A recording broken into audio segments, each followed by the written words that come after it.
Hello everyone, welcome back to Lynn's Homestead. I have something to say.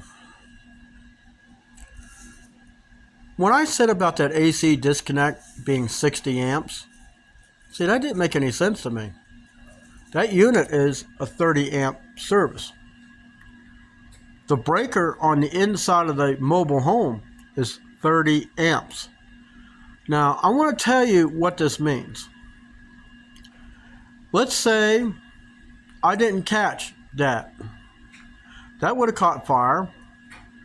That would have led a dead short up to eventually the breaker box.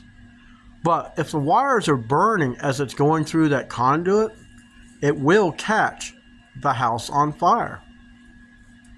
I'm a little disturbed, and maybe I should have checked it before, but I didn't really know nothing about mobile homes. This is the first, and trust me, the last one I ever live in. Unless I get one of those newfangled cabins, something smaller, a little easier to take care of. But anyways, what I wanted to tell you is if you're looking at a place, you're looking at a mobile home, I want you to make sure that the breaker inside matches what's outside.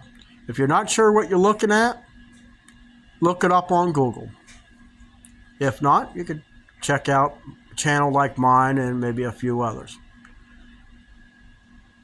Because this could have been really bad.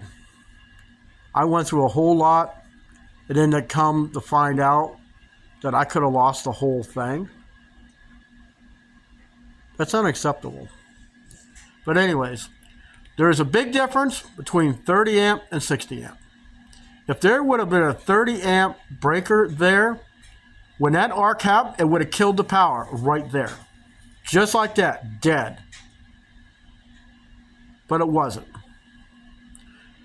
Make sure your breakers match what you got on it. See you next time.